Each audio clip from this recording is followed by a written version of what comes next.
This is the first full episode with the full crew together. I am Phil Larman, I'm Ali DeBooty. And I'm Douglas Borthwick. and this is Old Men, New Money. What an exciting couple of weeks, right? We've got Trump now. He's sitting there. He's the president. His family's getting involved in crypto. It seems to be everything on crypto Twitter is all about the Trump coin. Let's talk about Trump coin first. What do we think about the Trump coin? I think it's dog shit.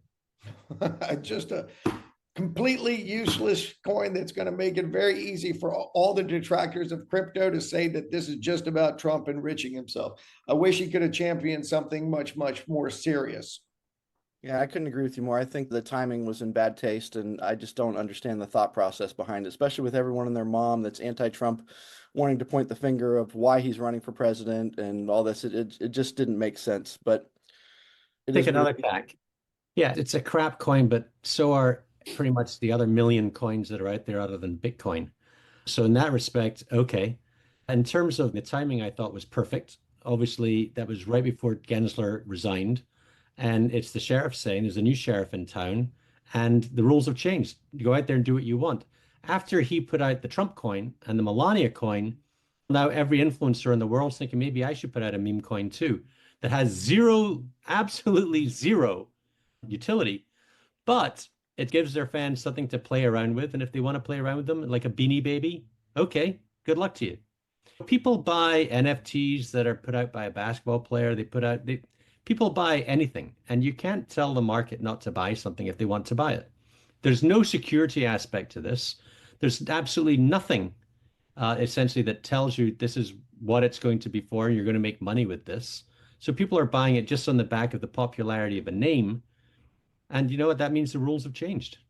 I don't know about that, Douglas. I think if you really want the space to flourish, that especially when it's the president of the United States, he's going to have to champion things that are a little bit more sound in this space. Because what happens in this space is if you happen to be John Q. Public and you put $5,000, $10,000 into it in the Trump coin or in the Haktua coin or whatever crap coin, enter your silly ass name here, and you end up drawing back a stump, chances are you're not going to have a good feeling about crypto and all the benefits that are associated with blockchain and things like that. And so from that standpoint, I'm with Phil. I think it was a miss. I think it was a bad move. And it was something that his detractors can easily point at him and go, look, see, he's just a shill. He's just there for self-enrichment for him and his family. How has he enriched himself?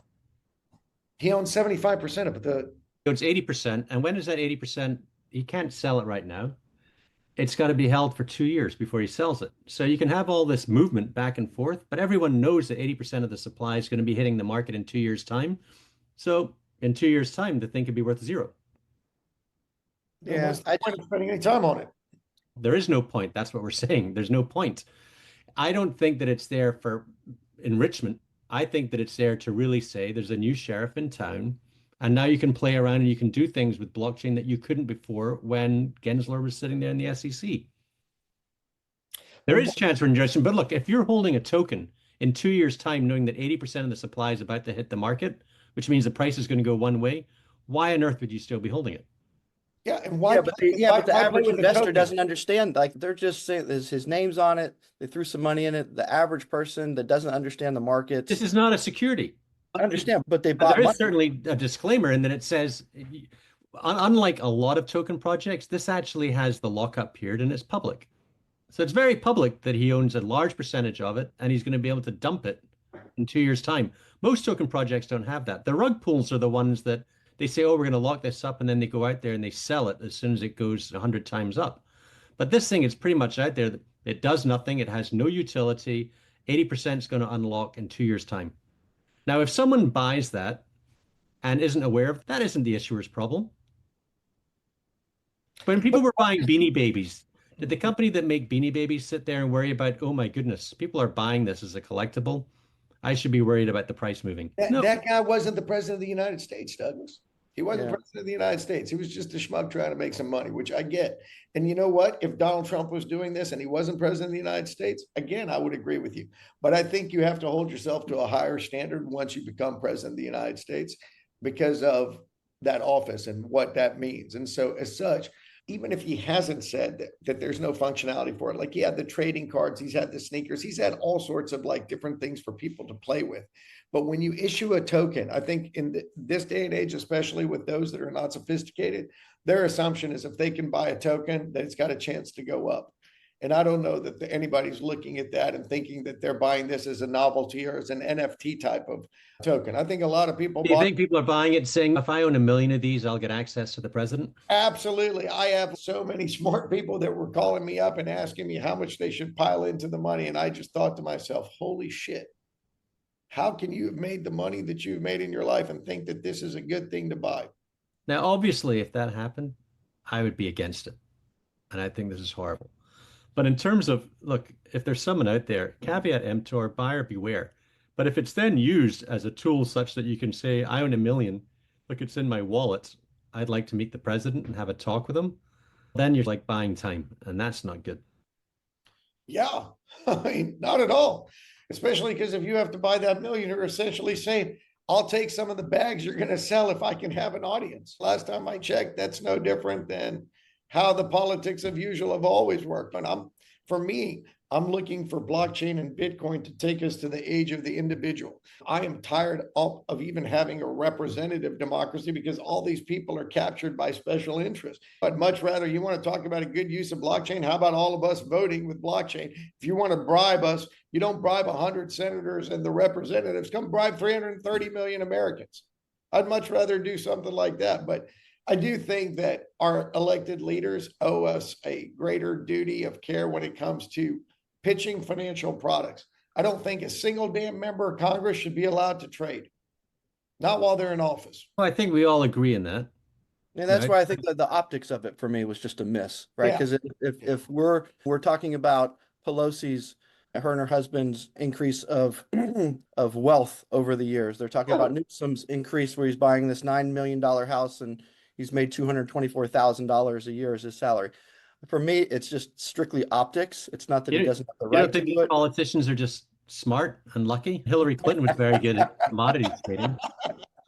Extremely. You don't think you really don't think that politicians, once you get into Washington, maybe they sit down and there's a class, how to trade options, how to trade commodities.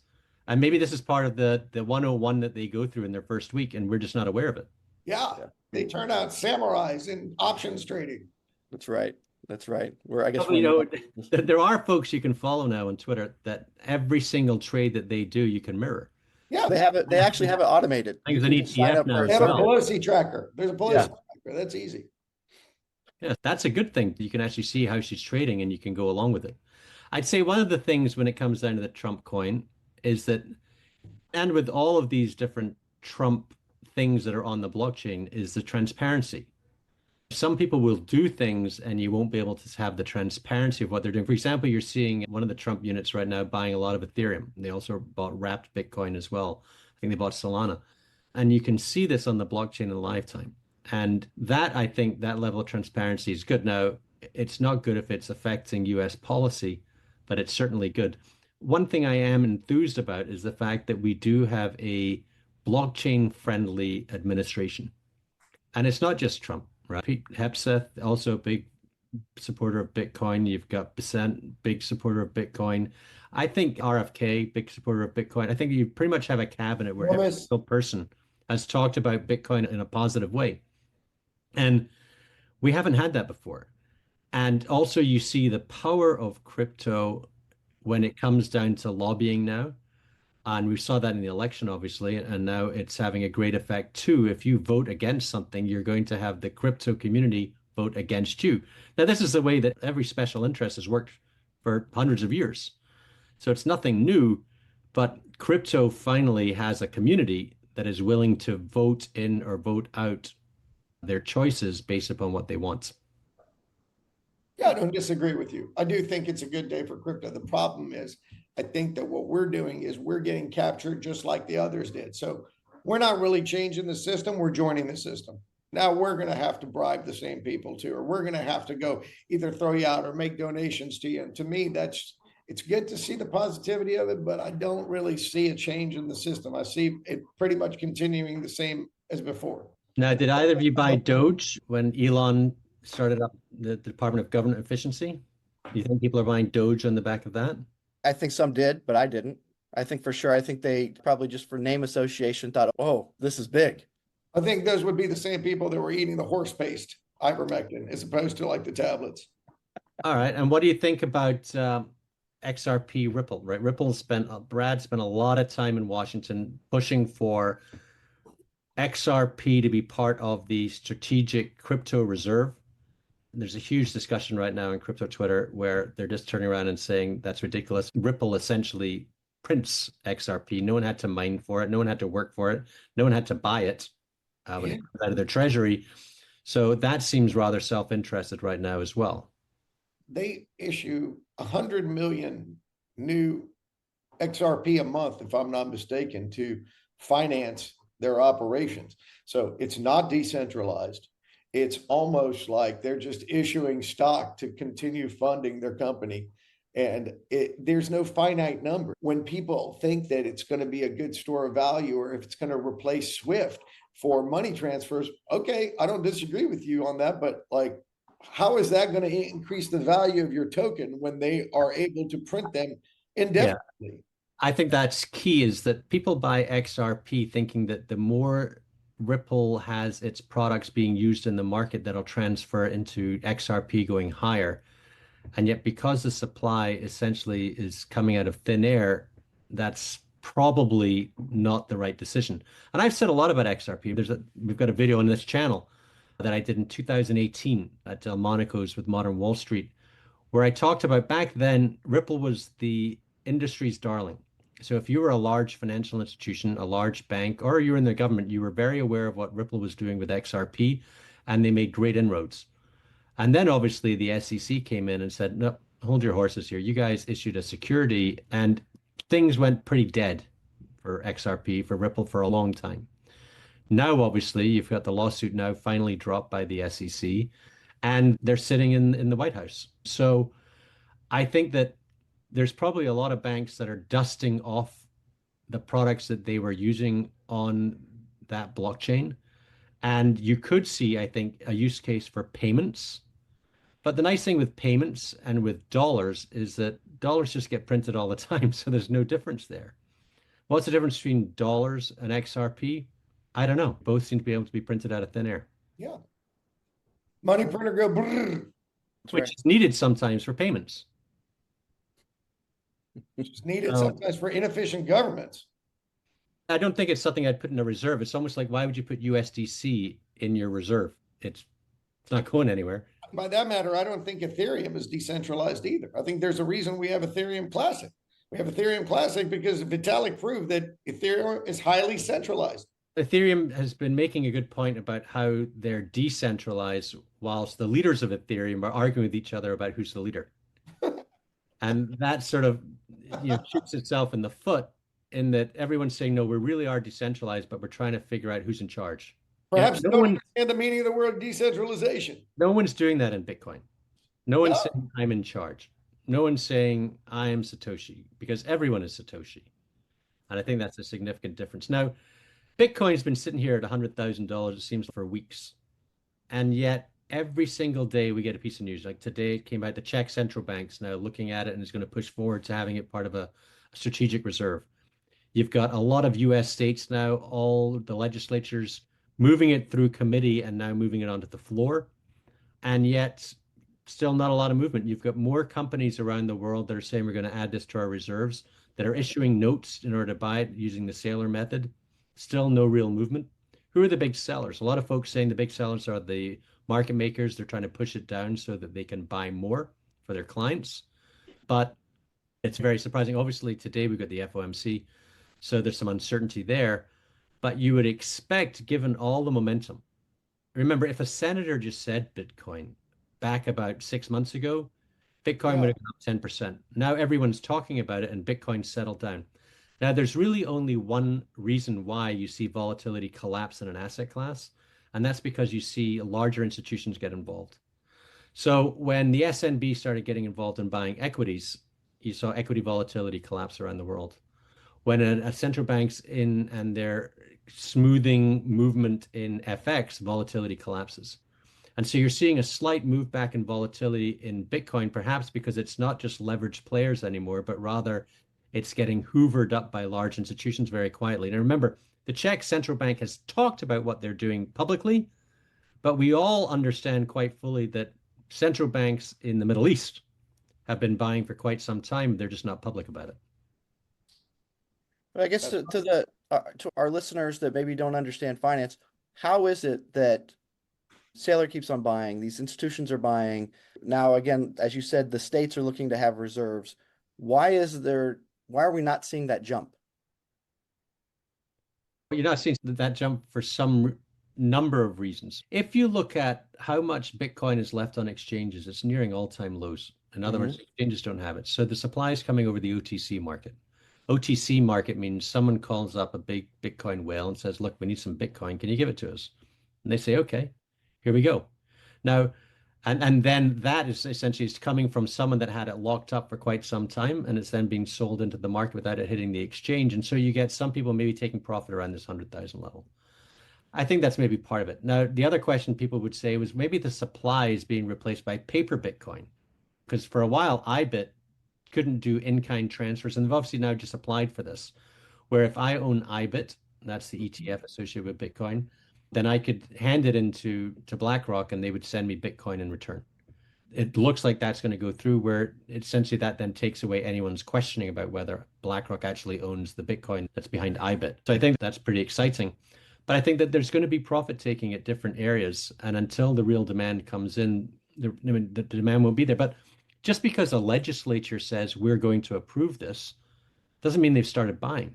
Correct. We don't know how long it's going left. to take. How much is left in weak hands? You've got a total issuance of 21 million with 4 million irrecoverably lost that have already come out. So out of the 17 million, there's 1 million left that's going to come out, let's say, over the next 5 years. So that leaves basically, like when you take a look at Tesla, MicroStrategy, all these folks that have it, those are city states like where you got El Salvador and you've got the Middle East. They're not selling. I don't think they're trading it, right? They're just buying and holding.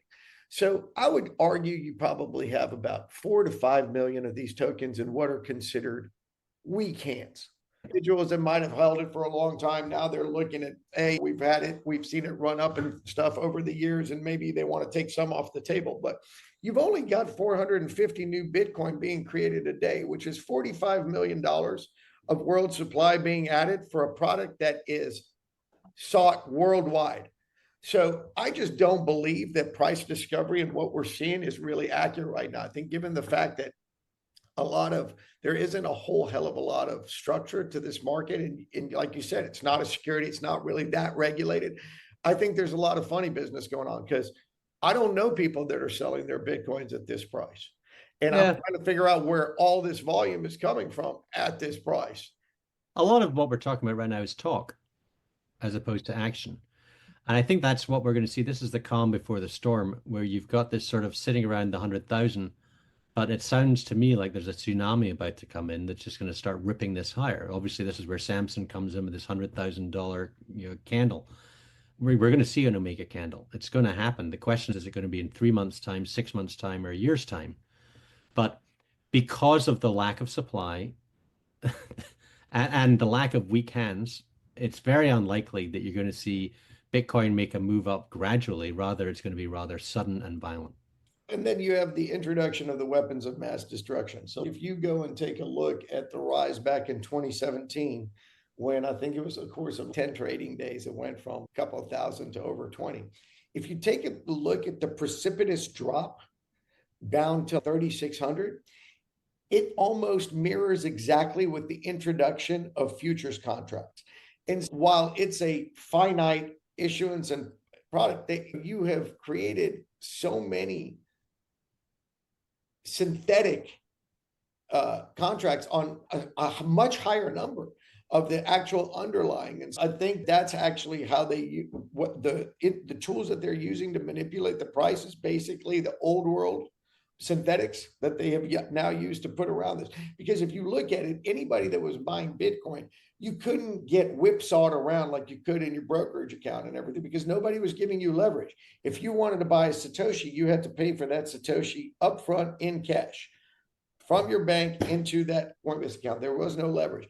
And so now that they're creating leverage, you start seeing all these reports about, oh, we've got $8 billion of contracts expiring on this Friday. Oh, we've got $35 billion of contracts. And so they just create these headlines and things like that. But at the end of the day, if you just focus on the underlying, that 100,000 Omega candle, it has to arrive at some point, because it's going to be the mother of all shorts. Because at some point, when everyone says, hey, I'm not selling it to you at this price, what you've got demand staying steady or going upwards. You've got supply falling off the cliff with halving events. I'm not an economist, Douglas, you are, but last time I checked, what happens to price? It goes parabolic.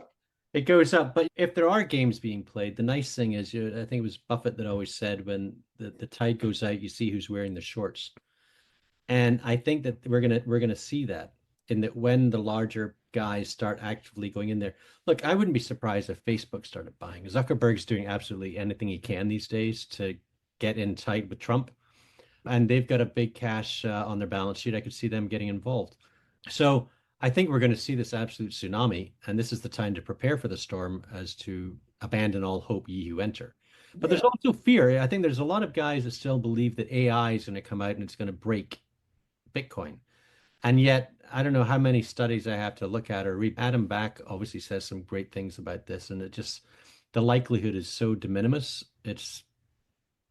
If that happens, then people have the ability to hack into the Fed, hack into the Treasury, hack into so many other things, that why would they even worry about the Bitcoin? 100%. So who cares? By that time, we've all lost everything. We were talking payments. Let's talk about so Elon Musk and X. They were just announcing that there's a partnership going with Visa to do X payments.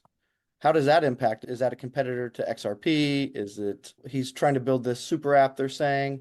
Does that impact? Is that a crypto-based solution? Are you guys familiar with this?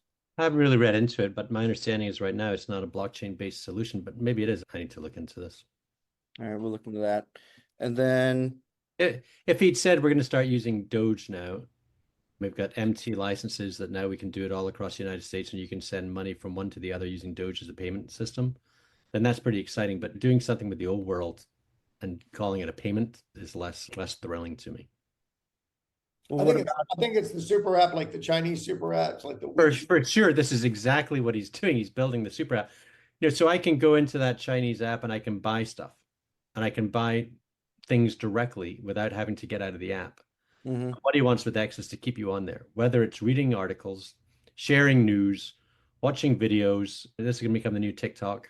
And I've already seen a lot more videos now on my stream, and then doing payments. And you already have an email system, essentially. So yeah, if you can move everything onto one app and you get everyone's eyeballs, then it eats everyone else's lunch, and you can bring on advertising. Speaking of eating everyone's lunch, how about this DeepSeek announcement that is a direct competitor with ChatGPT that has crashed markets? That they said they developed it for $6 million rather than all the heavy capitalized solutions like the ChatGPTs of the world that spent hundreds of millions of dollars to build. What impact? And I guess my question is, if we're just talking about making TikTok illegal, now we're introducing DeepSeek that jumped to the #1 app in the App Store, but they are blatantly obviously saying that the data is stored within in China. I don't understand. It's like a and using NVIDIA chips that they've gotten around, like the 50,000 chips that they've gotten around sanctions, so they don't want to talk about it and things like that. It was an announcement that just came out of left field, but when you look at it, nobody has really investigated and nobody has really looked at the veracity of the data that they're presenting. And what did we wipe off of just NVIDIA yesterday? 600 billion? Yeah. So there's a couple of stories here. One is, it was created by a hedge fund. That hedge fund could easily have shorted all of the US markets and then come out with this news and put in some thrilling information to make the markets collapse. It seems quite obvious that they use a lot more NVIDIA GPUs than they said because of sanctions. But in the meantime, yes, it may be faster and maybe more efficient, and it seems like it certainly is, certainly from all reports. But that should be a good thing for the world. in that it means now that AI is moving and it's open source, which means that it can be copied. It seems to have educated itself, according to Microsoft, by just essentially copying US AI. So look, AI is going to get smarter and smarter. What it does hurt is the guys like Sam Altman that are saying, look, it takes 500 billion in order to do this. And then someone else says, maybe it's actually 250 billion, or maybe it's 125 billion. So the market cap for a lot of companies is going to get hit because now the valuation that folks thought it would be, whether it's in buying GPUs or whether it's using energy, has gone down.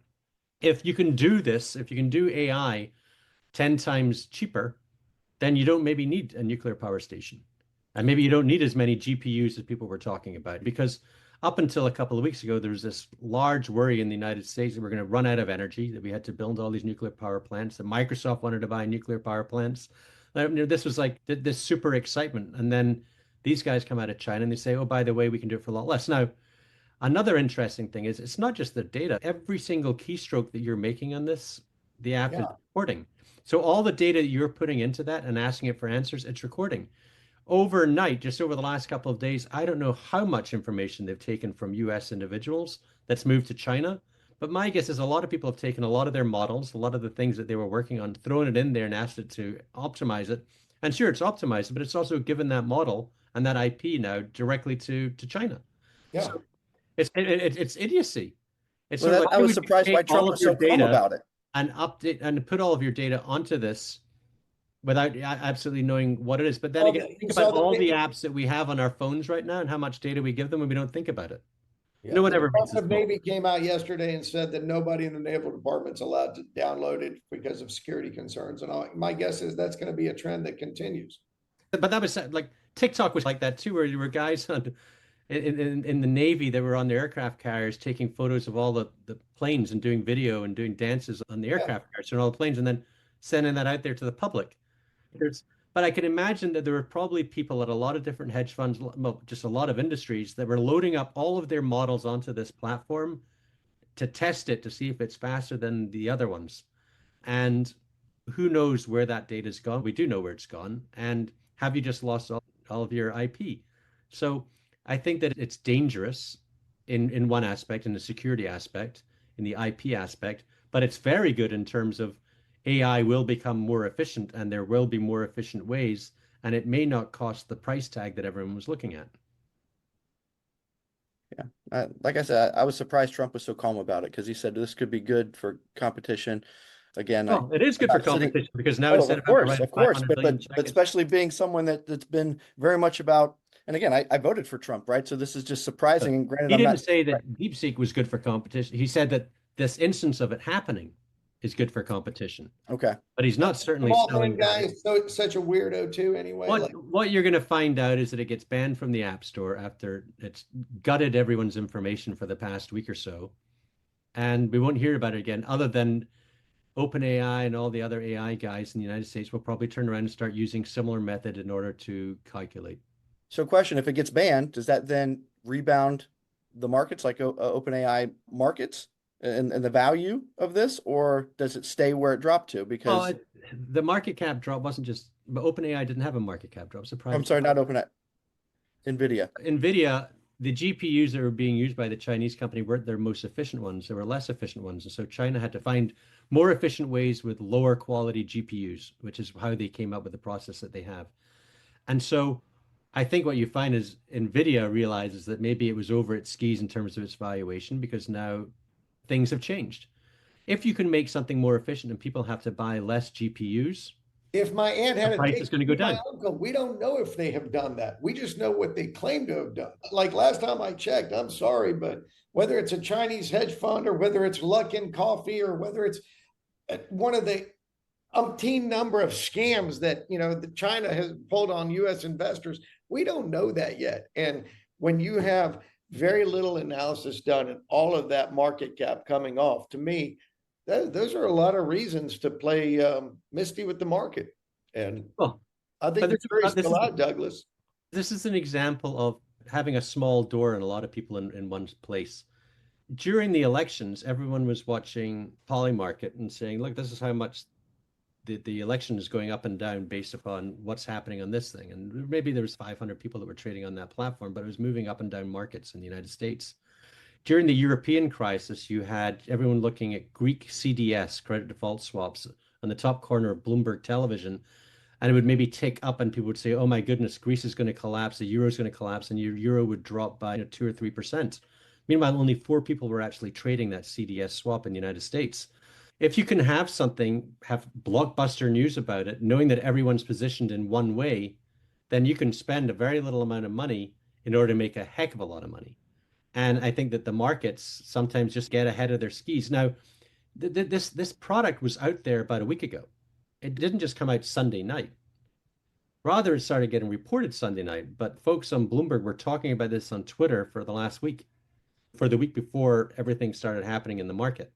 I don't know. I think that we've got a market that's frothy, that can get a little hysterical at times, that sees news and jumps on it, and you get tremendous moves.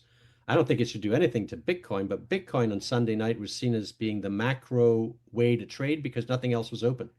So people sold Bitcoin thinking that this was a way to essentially sell the market ahead of time, and they did that. And now Bitcoin's been recovering. Yeah. So what we haven't talked about is Robinhood and tokenized pre-IPO stock.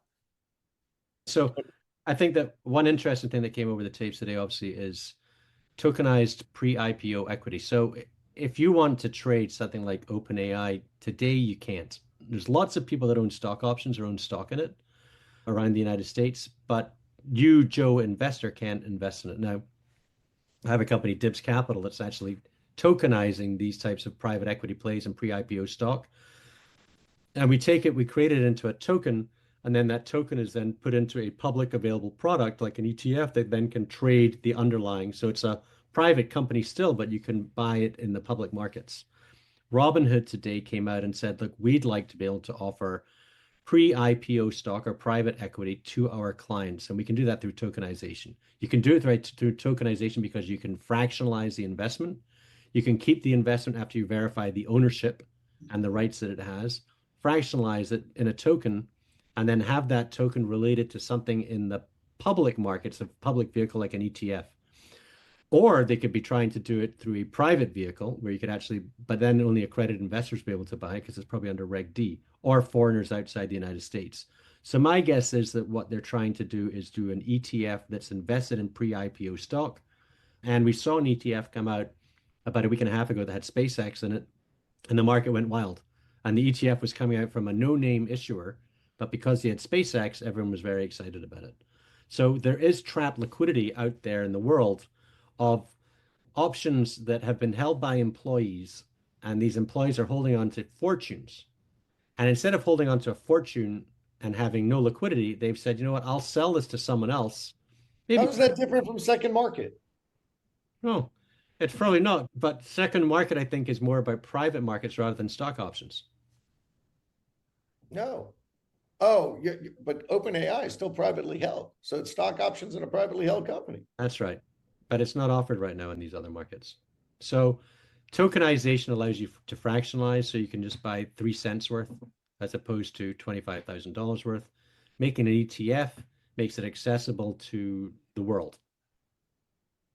And that's what Robinhood's trying to do. And Robinhood obviously has all of the younger generation as their users, as opposed to Morgan Stanley that's probably ranked a little bit to the older scale. So Robinhood doing this shows that there's going to be movement in the private markets. I've said for a long time that private companies, and I talk to a lot of private companies right now, they either want to reshuffle their cap stack or they want to bring in new investors, and tokenization allows them to do this. Before tokenization and ATSs in the digital space, it was very limited, but now there are ways where we can do this and it's much more effective. So not only will, as Larry Fink said at Davos, will all equities and bonds move onto the blockchain, but you'll also find that private companies move onto the blockchain as well. And much as Trump can create a meme coin today, I think soon the private companies will create their own coins in the future, and those own coins will likely be security tokens. I'm curious that on the private companies and the smaller startups, is that more geared towards the larger private company that people are aware of, because the smaller private company is more maybe like thinking of it as like a crowd fund, right? Like a very early stage type thing, where But that's only in a primary raise. But when the startup does a crowd fund, that's a primary raise essentially. When OpenAI has already been issued and then is moving out into the market, that's secondary trading. Now, there's a space for both.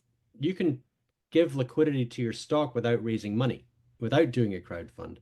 If I own a company and it's got a $50 million in revenue and I've got 800 shareholders, then I could send a token to every shareholder and have them trade that right now in an ATS. Now there's liquidity in a stock that isn't public. Rather, it's still private. But I'm not doing any capital raise there. I'm just reshuffling the deck when it comes down to my cap stack. And a lot of companies that I talk to right now want to reshuffle the decks in their cap stack, have no interest in going public. But the way they do that is creating essentially tokenizing the equity and then putting it somewhere where people can sell and buy. Yeah, allowing people to switch places. Those that want to get out, those that want to come into it. Right. Because private equity is such, or stock options are things that can sit on your balance sheet for a long time, and you may have millions of dollars tied up in these things, but you can't touch it. If you've got $25 million of SpaceX right now, you may that's like the market worth. You may say, I'd take 20 million today in order to get this off my balance sheet. Yeah. So question, let's talk about Saylor and his preferred stock. What is the difference between someone buying like MicroStrategy and rather than just buying Bitcoin? Why would someone buy MicroStrategy over just buying Bitcoin? Get a leveraged way to play it. He's borrowing at 0% and buying it for you, and he's custodying it for you, and it's cheaper than an ETF. Those to me, if I didn't want to just directly hold Bitcoin, if I was worried about self-custody, to me, buying MicroStrategy is far more efficient than buying the ETF because A, you get a leverage play on it, B, you're not having to pay any expense fee associated with the custodying of it. Look, MicroStrategy is essentially something that changes what it is to whoever is the buyer. A lot of people want access to Bitcoin, but they're not allowed to buy it. If I'm sitting there in a pension fund and I'm told you can't buy Bitcoin, but you can buy single name equities, okay, I'll buy MicroStrategy. If I'm sitting there at a pension fund and I want to buy Bitcoin, but I can't buy Bitcoin and I can't buy MicroStrategy because the volatility is too high, maybe I'll buy their new preferreds because the preferreds are going to have a lot lesser liquidity. Yeah. If I'm in a pension fund and I can't buy any equity whatsoever, you know what? I'll buy a convertible note. So what Saylor's done is he's surrounded himself with financial engineers that understand here are the different pockets of buyers around the world. Some can invest in equities, some can invest in low vol equities, some in higher vol equities, some can invest in fixed income, some need this type of coupons. And based off of all of these, he's now creating instruments for people to have access to Bitcoin through these different instruments. Now, the preferreds that he just announced are very interesting because essentially you're buying here a call exercise, but you're getting an 8% interest rate on it as well, a coupon. That's not bad. Some guys are only allowed to invest in notes that have a coupon above a certain amount. But also, it's going to be much lower volatility than the underlying equity. And so he's creating products for absolutely everyone. And when he creates these products, like when he sells equity right now, and that equity is priced 1.5 to 2.5 times his underlying Bitcoin exposure, and then he uses that money to buy Bitcoin, essentially he's getting Bitcoin for a third of the price that he's paying for it. Great, that's great for equity. But at a time, after a while, you say, maybe we want more to be accretive towards the common stockholder as opposed to dilution, without the dilution. And the answer there is we can do convertible notes. Okay, now you're putting some debt on the balance sheet, but at some point that's going to transfer into equity, but at a much, much higher price, again, than where we are today. Yep.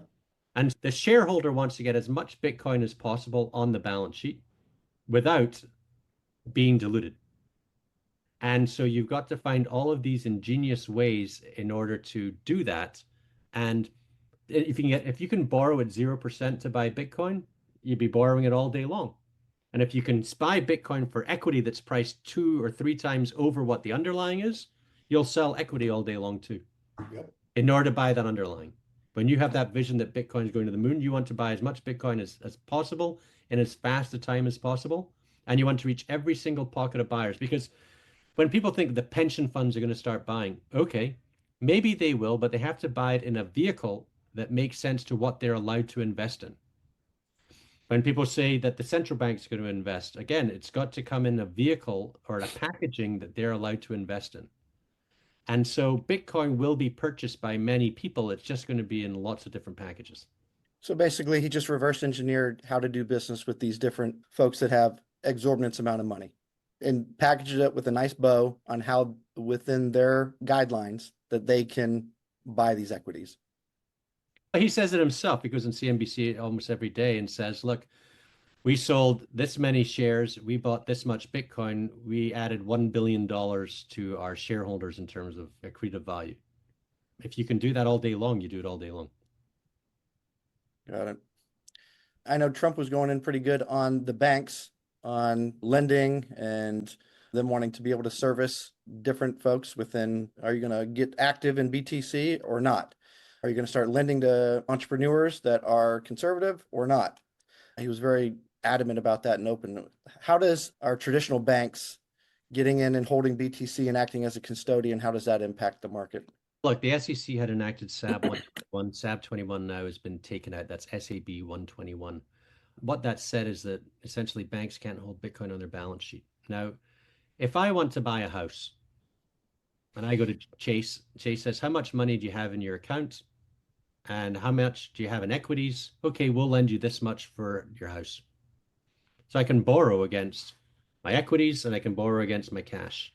But you couldn't borrow against that Bitcoin with the bank. And now with this change, it means you can.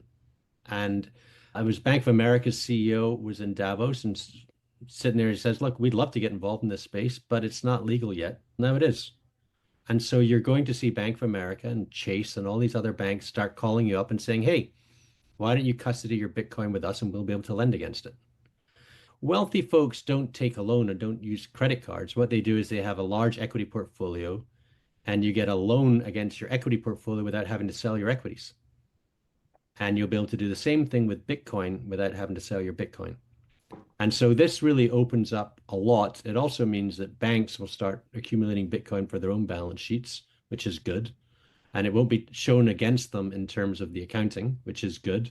So it just creates more demand, makes it more mainstream, and opens up cash liquidity. Because maybe now I can keep my Bitcoin custody at Chase. They'll give me more cash and I can buy more Bitcoin. That would have helped me back in 2018 because I actually had to liquidate some Bitcoin to buy some commercial buildings, which obviously hurts my heart just today. came out with a lending program. Yeah. Oh, there are plenty of lending programs, yes. But those lending programs are a little bit predatory in nature, I'd say. Right. And so as the banks come in, it'll become less predatory. It's still going to be predatory, but it's less. But it means that if you have a portfolio, and I know a lot of guys that I'd say that 90% of their portfolio is in Bitcoin and the rest is in real estate and equities. And they've got a lot of equities and a lot of real estate. But that Bitcoin has not been something they've been able to essentially use on a day-to-day basis. Okay, you've got $10 million, $100 million in Bitcoin. That doesn't mean anything to the bank if they're going to be lending you money. Yeah. And now it does. And so now that's going to open up a little bit. Now it could mean that now you get fiat and you can use the fiat without selling your Bitcoin to invest in something. But if Chase is going to give me 6%, I can borrow 40% of the Bitcoin that I own, let's say, and at 6%, and I think Bitcoin's going to go up another 10 times, then maybe I should be doing that trade all day. Just buy more Bitcoin. Okay, now I have more Bitcoin, I'll borrow more. And sound like Saylor. you turn yourself into Saylor. Right? Yeah. And there's lots of folks that have said that they're kind of like Saylor, but they're not borrowing at 0%. They're borrowing at 13% on their credit card. Yeah. But the problem there is you need the cash flow to keep up with those payments. If you don't have the cash flow, then forget about it. So Bitcoin has to move faster than you're paying back the payments. Well, I got to look at the fine print too, because I thought I read something about in the event of volatility downward, it could potentially trigger a sale. And well, that's the case with your house too. If you borrow against your equities and your equities collapse in price, there's a margin call, equities are gone, or you lose your house. That's the nature of borrowing. This goes back to what I was saying was so good about the early nascent days of Bitcoin was your ability to buy it unleveraged. because now they have so many different forms of crack that they give you to get exposure to Bitcoin, and none of them are the conservative way, which is just to own the underlying with zero leverage. And then they get whipsawed around because emotionally you got 1,000 in it and all of a sudden it drops 20%, 25%. Somebody's going to want to sell it. I think we've covered a lot today. This was a great kickoff episode of the Three Amigos here. But we've got an exciting interview that's going to be coming up next. Wendy, Ali, do you want to tease that? We've got a friend of mine, Wendy Starland, who's coming on. Wendy is known for discovering Lady Gaga and writing and co-producing her first album, which I think was on the Billboard list for the longest period of time of any artist. And she is going to come on and talk to us about her latest venture and how blockchain is working in the music industry with new artists, and talk a little bit about crypto with us. Awesome. Well, until then, I'm Phil Larman. I'm Ali DeBooty. And I'm Douglas Borthwick. And this is Old Men, New Money.